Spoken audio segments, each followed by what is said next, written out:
Ce temps-là, moi je vais dire mon ressenti, puis ça serait bien que mes... On voit que vous attendez impatiemment le concert, donc on va essayer de faire court. Et puis il se trouve aussi qu'on a un petit peu faim, on attaque à 2h. Donc simplement... C'est pas possible. En tout cas, c'est sûr qu'on nous fait croire que tout ça c'est pour nourrir la planète. Bon, alors ça c'est vraiment les financiers nous disent ça, c'est pour nourrir la planète. Bon, on sait bien que, voilà, apparemment... D'après certaines personnes au gouvernement, il y a des jeunes qui rêvent d'être milliardaires en France. Bon, moi je pense qu'il y a des jeunes qui ont plein d'autres rêves que d'être milliardaires.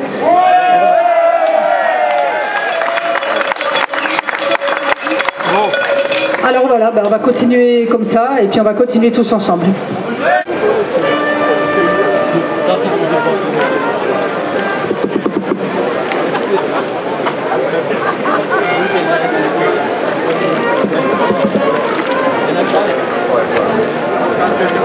Bon.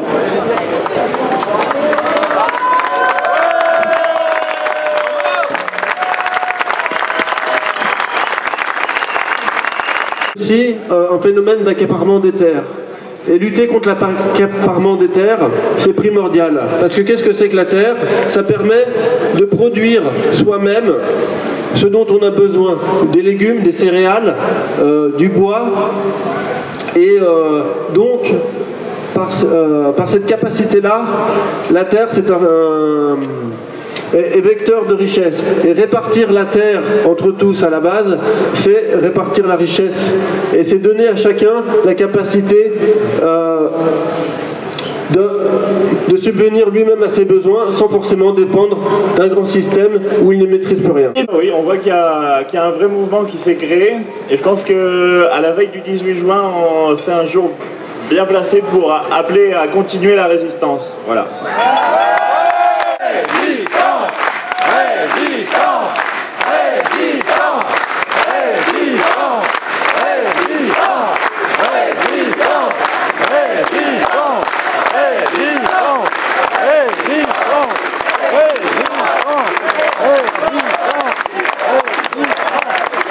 Cette histoire-là, c'est pas finalement ce qui se passe aujourd'hui, mais c'est ce qui va se passer demain, à savoir si on continue dans un sens de cette industrialisation de l'agriculture qui existe déjà depuis un petit moment avec les volailles et les cochons et dont on peut faire aujourd'hui le bilan et on sait qu'il est excessivement négatif à tous les niveaux, aussi bien social qu'environnemental. Et quand on sait qu'aujourd'hui cette agriculture qu'on vit n'est pas le fait du hasard, elle est quand même décidée par des gens. On pensait que c'était intéressant parce que nous on a été en admiration totale devant le discours d'Olivier tout à l'heure et il nous semble quand même important que vous puissiez aussi profiter de toute... Remercier beaucoup Olivier de Schutter, le témoin que nous avions cité. Et qui a su brillamment inviter le tribunal à prendre un peu de hauteur par rapport aux faits en l'invitant à regarder la dimension contextuelle, économique, historique et sociétale de l'industrialisation de l'agriculture. À vue de nez, affirmer que vous êtes au moins aussi nombreux que le 28 octobre. Et voilà, un immense merci. Parce que je pense qu'on a été une sacrée équipe ce matin, très soudée, qu'on a fait bloc par rapport à un certain esprit d'inquisition de la part du tribunal, qui a été quand même moindre que le 28 octobre, mais qui était quand même présent, qui essaie un petit peu de nous enfermer dans des détails, au lieu de voir le paysage plus global dans lequel s'est inscrit toutes les actions de la Confédération paysanne. Et je voulais aussi remercier spécialement Olivier de Schutter, qui nous a fait l'honneur d'être notre témoin moral, comme il se présente. Et pour ce formidable discours, message, réponse au juste qu'il a pu nous faire, c'est vraiment très valorisant pour... Bonjour. Ce serait quelques mots pour vous remercier d'être très nombreux. Vraiment, c'est pas rien de monter les marches et de les descendre avec beaucoup de gens derrière, ça change quand même les choses. Merci à M. de Schutter de son intervention vraiment très intéressante et qui, je crois, a permis effectivement de prendre de la hauteur. Et merci à mes collègues de leur engagement. Moi, ce qui me marque dans le procès, c'est qu'on peut avoir vite tendance à renvoyer l'image de militants qui se bougent mais qui après n'assument pas, alors que je pense qu'au contraire, ils ont su montrer ce matin qu'on assume collectivement et ça, c'est très fort à porter ici et à la barre aussi, donc bravo à eux et merci à vous. me demande de me présenter. Donc je suis Olivier de Scuter. J'étais pendant 6 ans, jusqu'en juin 2014, rapporteur spécial des Nations Unies sur le droit à l'alimentation. Je succédais à Jean Ziegler, que certains d'entre vous sans doute connaissent. Et je me suis battu pendant 6 ans pour l'agriculture qui vous est chère, l'agriculture paysanne, l'agroécologie, et pour faire rempart à ce rouleau compresseur de l'agriculture industrielle. Et donc,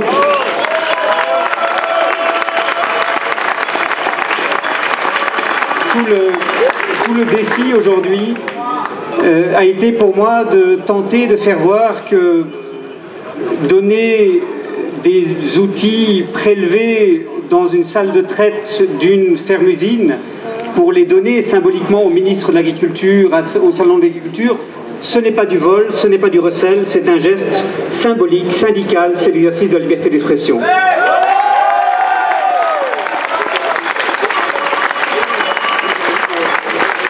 Puis, les paysans et toutes celles et ceux qui se reconnaissent dans leur combat ont besoin de résister.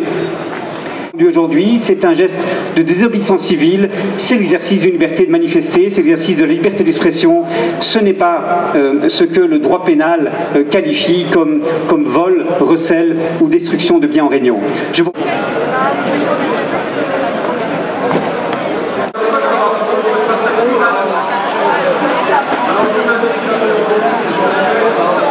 Que je suis, ça m'amène à voyager beaucoup depuis quelque temps.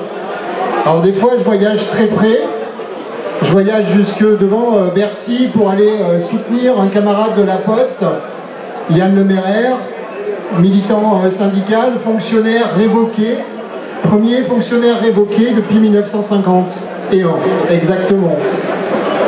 Ça m'amène aussi à voyager jusqu'à Annecy pour aller soutenir une camarade inspectrice du travail, Laura, qui est poursuivie, elle, par la société Tefal. Et elle est poursuivie pour avoir fait son travail, pour avoir essayé de faire une enquête à l'intérieur de l'entreprise et avoir dénoncé le fait que la société Tefal a fait pression sur sa hiérarchie et sur la préfecture pour l'empêcher de mener à bien son enquête. Ça nous amène aussi à aller soutenir des camarades étudiants, Gaëtan, qui lui a été condamné à de la prison ferme pour avoir osé manifester et dire sa colère après le décès scandaleux d'un militant au Testé il y a quelques mois. Et ça nous amène aussi, nous solidaires, à venir une fois de plus devant ce tribunal d'Amiens pour soutenir la Confédération paysanne, après être venu bien des fois aussi pour soutenir des camarades de Continental. On vit une époque vraiment formidable. Les gouvernements changent, les présidents changent, mais la répression anti-syndicale, la répression contre le mouvement social, elle s'accentue, elle s'aggrave. Et nous sommes là, et nous sommes nombreux, et nous sommes unis, et nous sommes déterminés, et nous serons capables d'y faire face. On vit une époque formidable aussi au niveau des textes législatifs qui sont votés. J'en cite quelques-uns. La loi renseignement qui justifie l'injustifiable au profit de nos libertés, soi-disant, mais c'est plutôt au profit de l'oligarchie qui nous gouverne. La loi Macron qui marche à tombeau ouvert à coups de 49.3 et qui, chaque jour qui passe, voit le gouvernement ajouter de nouveaux articles. Le dernier qui plafonne les indemnités prud'homales pour des licenciements. Mais il y en aura d'autres, puisque la loi Macron sera adoptée mi-juillet, ça laisse le temps au gouvernement de rajouter de nouveaux amendements. Il y a aussi la magnifique loi Rebsamen, soi-disant sur le dialogue social, qui en fait cherche à aseptiser et à annihiler les outils de défense des travailleuses et des travailleurs à l'intérieur des entreprises quand il en reste, et à attaquer les collectifs de lutte qui existent et qui se battent avec eux. Et à peine ces textes seront adoptés, vous ne l'avez peut-être pas entendu, mais depuis hier, il y a un nouveau sujet qui est lancé, c'est le code du travail. Il est trop épais, trop compliqué, trop touffu. Il faut le simplifier. Et on va s'attaquer, bien sûr, à ce sujet rapidement. On vit vraiment une époque formidable, où la liberté d'expression est portée au pinacle en ce début d'année, pour quelques mois plus tard, être muselée, être bridée. Nous n'avons plus le droit de nous exprimer, nous n'avons plus le droit presque d'exister parce que nous sommes un mouvement social, un mouvement syndical archaïque, passéiste, recroquevillé, arc-bouté sur des modèles passés. Et tout cela s'avance doucement, mais terriblement, vers un ordre libéral quasi totalitaire. On vit une époque formidable, oui. Parce que partout, des batailles comme celle d'aujourd'hui se lancent. À Nantes, aux Mille Vaches, dans les entreprises, dans les services publics. Il y a des collectifs de lutte qui se renforcent, des collectifs de lutte qui se lient comme aujourd'hui ici, des passerelles qui se font. Nous sommes ici à Amiens et nous serons dimanche, et nous sommes nombreux ici à y appeler, devant la DGSI à Levallois pour Occupy DGSI, à l'appel de la Confédération paysanne, du syndicat de la magistrature, du SAF, de Solidaire, de la Confédération paysanne, de la FDH, de l'Alternative libertaire, du Parti de gauche et d'autres encore. Nous serons aussi le 13 juillet au soir en haut du parc de Belleville pour un bal des réprimés, un bal contre la répression. Nous serons aussi des milliers, des centaines de milliers à la fin de cette année pour unir nos forces dans les manifestations autour de la COP 21. Et puisqu'on est ici à Amiens, ville des Fakiriens, je vais leur emprunter leur slogan pour terminer. Nous sommes ici parce que à la fin, c'est nous qu'on gagne. Merci. Comme son agriculture est admirée partout dans le monde. Qu'est-ce qui est admiré? La variété, la saveur de notre nourriture. Jamais on ne fera ça avec une usine, avec des usines. Et quelle usine va protéger nos paysages? Quelle usine va protéger notre patrimoine qui dure depuis des siècles et qui est porté par les paysans de France? Dire aussi, j'espère que beaucoup d'entre vous sont dans la lutte contre le taffetas.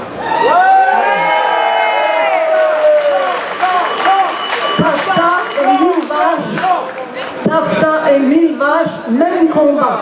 Taffetas veut faire de notre agriculture une usine. Il s'agirait, pour nous mettre au diapason des Américains, avoir des OGM dans notre nourriture, d'avoir des porcs nourris à la ractopamine, d'avoir des bœufs qui sont nourris et d'autres ruminants qui sont nourris avec des farines animales. Tout ça est permis aux États-Unis et il s'agit de harmoniser nos lois et nos réglementations. Nous n'en voulons pas. Et si on a... Les usines ne peuvent pas nourrir le monde seuls, et je pense qu'Olivier de Scooters l'a dit, seuls les paysans du monde vont nourrir le monde. C'est un mensonge. Et chaque fois, j'ai fait part d'un poème que je crois dit beaucoup de choses pour notre époque, même si c'était écrit en anglais à la fin du XVIIIe siècle.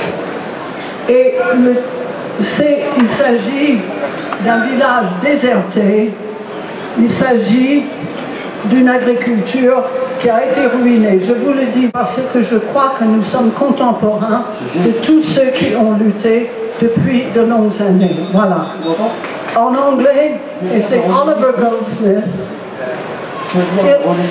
ill fares the land to hastening ills of prey, where wealth accumulates and men decay. Princes and lords may flourish or may fade. A breath can make them as a breath has made. But a bold peasantry, her country's pride, when once destroyed, can never be supplied. Et ce poème dit ce qui s'est passé avec tout le mouvement de l'enfermement des terres par les seigneurs. Exactement comme aujourd'hui, les grandes usines veulent ruiner les paysans autour, en faire des employés, des ouvriers, des tâcherons, pour que eux, les industriels, gagnent plus de fric. Alors, ma mauvaise traduction, c'est la terre d'un mâle en proie à tous les maux, où la richesse s'accumule et les hommes se défont. Un prince, un seigneur vient et s'en va. Un souffle la fait, un autre souffle l'emporte.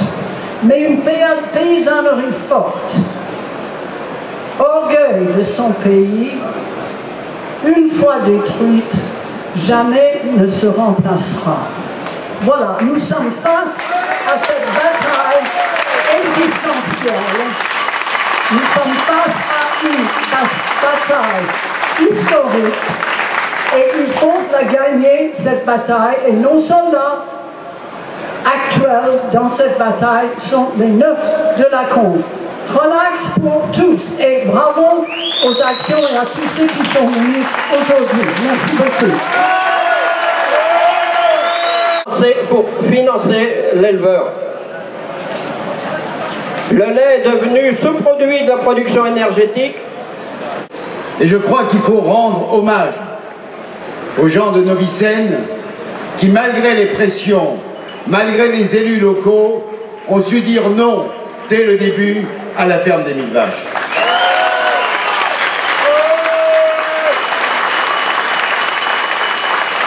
De plus, le tribunal, la cour d'appel en l'occurrence, va leur dire « Vous avez commis une action illégale, vous avez détruit en démontant une machine à traire. » Ils vont dire « Vous avez fait du recel. » En réalité, ils ont démonté la machine à traire et ils ont rapporté les manchons au ministre de l'Agriculture. Si on doit poursuivre quelqu'un pour recel, c'est Stéphane Le Foll.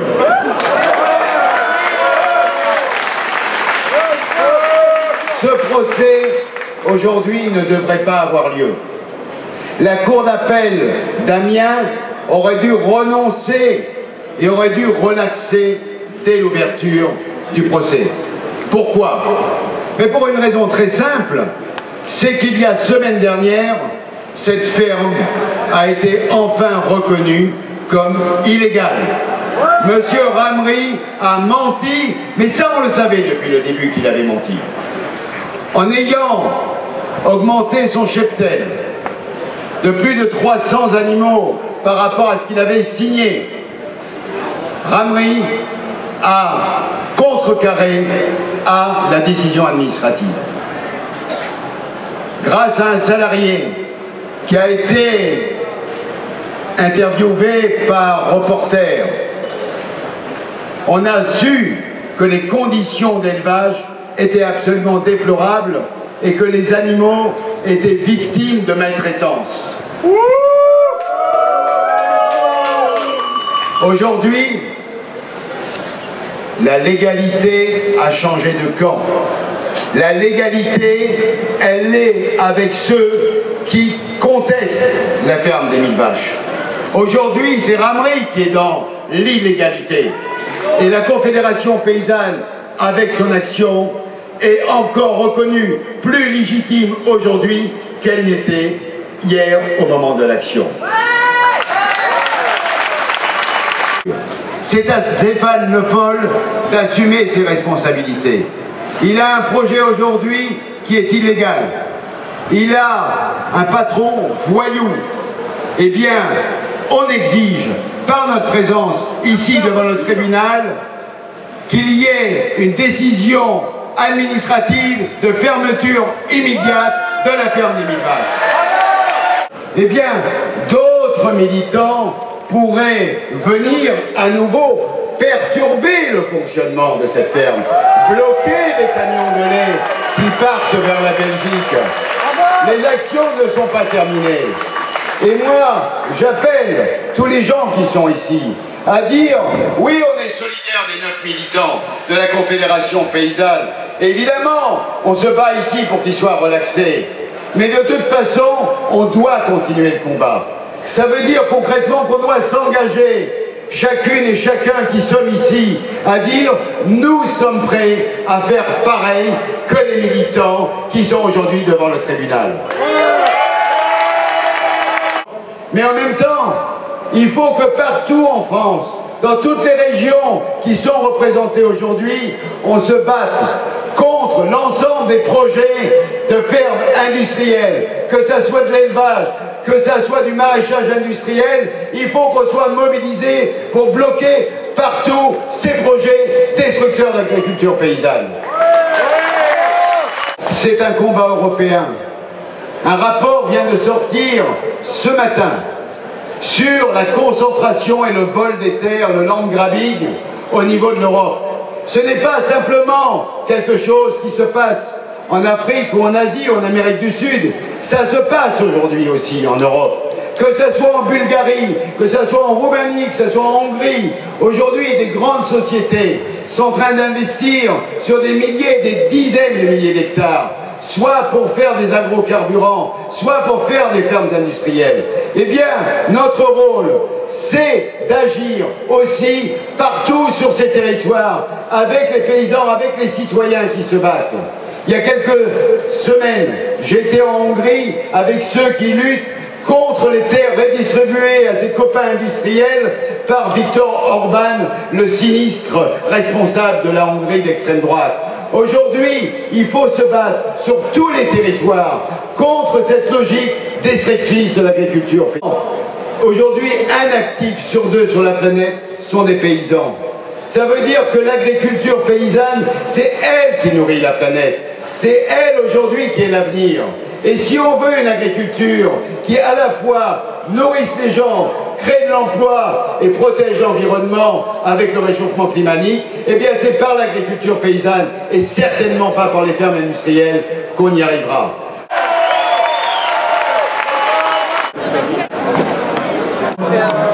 Ça a fait quoi alors? Ça, c'est le garde. Ils ont une...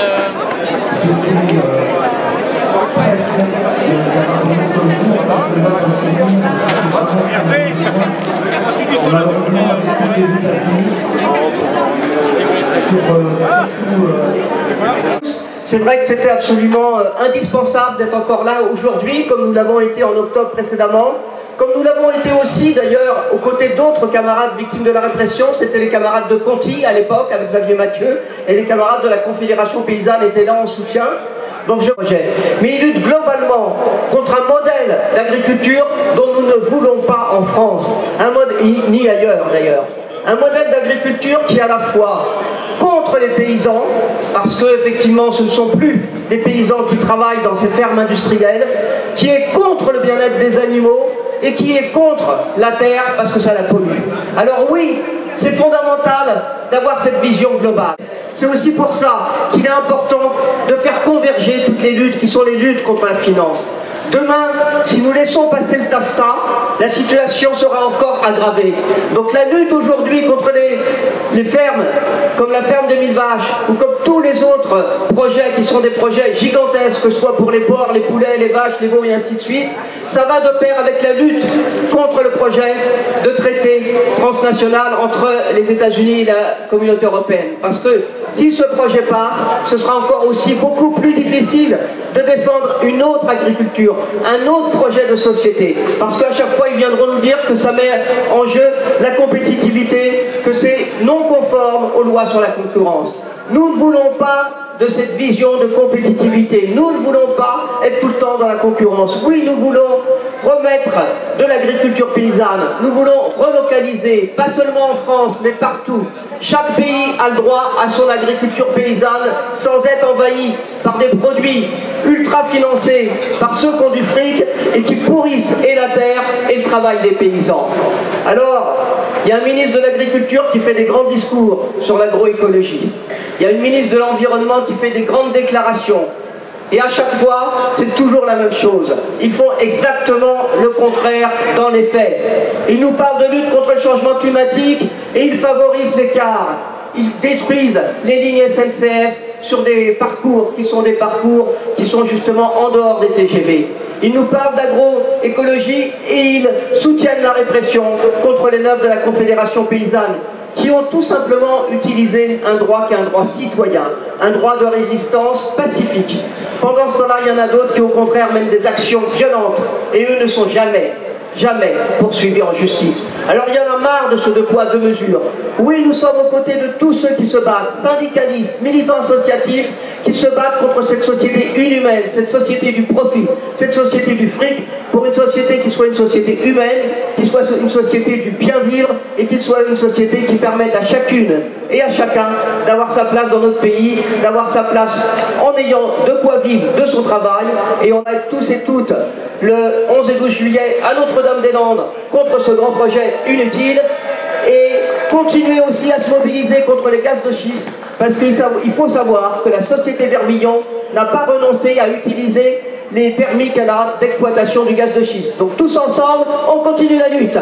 Bien, vous pouvez toujours aller sur les stands de la Confédération paysanne, vous allez retrouver un dossier en entier qui est particulièrement intéressant et je crois plutôt bien compris. Donc je vais faire une intervention d'introduction et puis je vais laisser la parole à mes... With the false solutions. They proposed for green economy, climate smart agriculture, CDM, READ++, also agrofuel, but all are the false solution. But we think that the real solution lies in the ground, and the real solution is with the grassroots people who are actually peasants.